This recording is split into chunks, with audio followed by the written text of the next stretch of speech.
Assalamualaikum warahmatullahi wabarakatuh. Bapak, Ibu, guru hebat, bertemu lagi dengan saya Ani Novalasari. Kali ini saya akan berbagi pemahaman dan pemaparan tentang kurikulum Merdeka PAUD. Bapak, Ibu, guru hebat, apa saja modul yang akan kita pelajari untuk kali ini? Modul 1, makna kurikulum dalam pendidikan. Modul 2, pembelajaran versi kurikulum merdeka.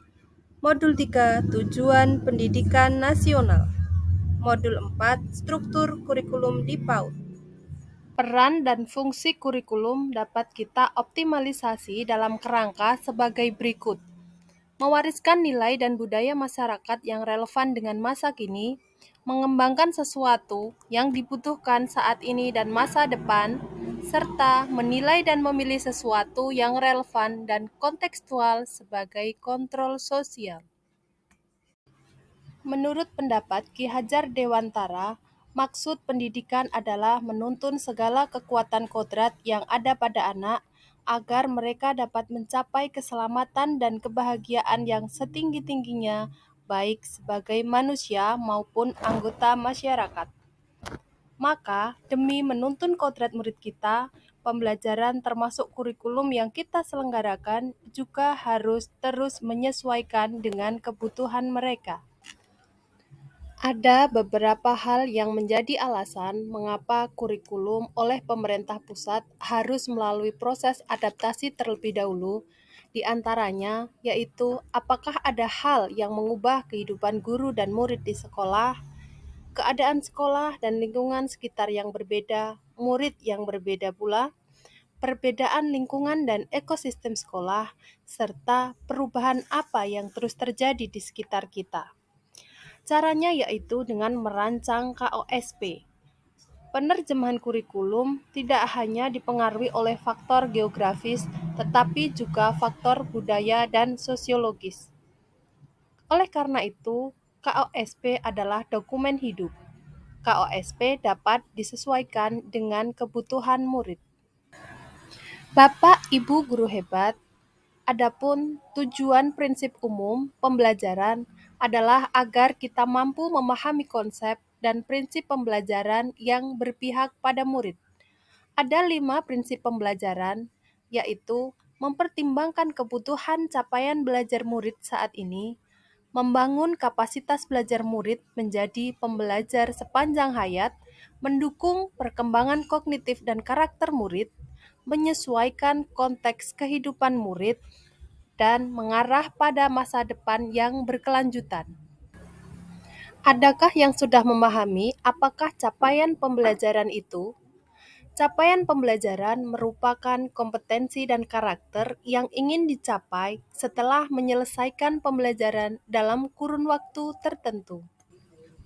Capaian pembelajaran berfokus pada kompetensi inti dan konten esensial yang ingin dicapai. Capaian pembelajaran dirancang berdasarkan fase, bukan per tahun.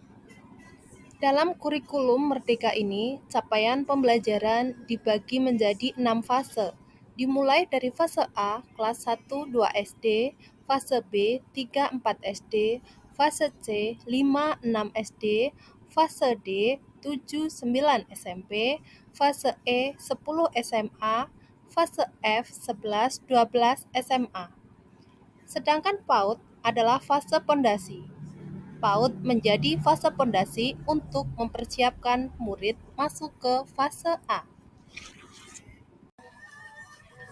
Ibu dan Bapak guru, pembelajaran dengan paradigma baru merupakan upaya menumbuhkan pembelajar sepanjang hayat yang sesuai dengan profil pelajar Pancasila dilaksanakan dalam kurikulum prototipe atau kurikulum merdeka yang memuat intrakurikuler, ekstrakurikuler, dan program penguatan profil pelajar Pancasila. Bapak Ibu guru tentunya sudah mengetahui bahwa pendidikan nasional memiliki tujuan yang tercantum dalam Undang-Undang Sistem Pendidikan Nasional Nomor 20 Tahun 2003 Pasal 3. Pendidikan nasional berfungsi mengembangkan kemampuan dan membentuk watak serta peradaban bangsa yang bermartabat dalam rangka mencerdaskan kehidupan bangsa. Tujuan pendidikan nasional untuk mengembangkan potensi peserta didik agar menjadi manusia beriman, bertakwa, berakhlak mulia, sehat, berilmu, cakap, kreatif, mandiri, dan menjadi warga negara yang demokratis serta bertanggung jawab. Ada 8 standar yang harus ada di satuan PAUD, yaitu standar kompetensi lulusan atau SKL, standar isi, standar proses, standar penilaian, standar tenaga kependidikan, standar sarana dan prasarana, standar pengelolaan, dan standar pembiayaan. Ada 3 standar yang erat kaitannya dengan pendidikan di PAUD. Yang pertama, standar tingkat pencapaian perkembangan anak. Ini berisikan kriteria minimal tentang kesatuan sikap, keterampilan, dan pengetahuan yang menunjukkan perkembangan siswa dari hasil partisipasi di sekolah. Yang kedua, standar isi merupakan kriteria minimal yang mencakup ruang lingkup materi untuk mencapai standar tingkat pencapaian perkembangan anak.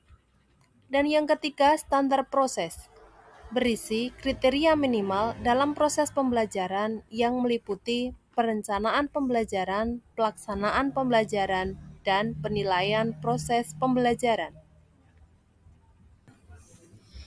Struktur kurikulum di PAUD terdiri dari 2 kegiatan pembelajaran, yaitu intrakurikuler dan proyek penguatan pelajar Pancasila.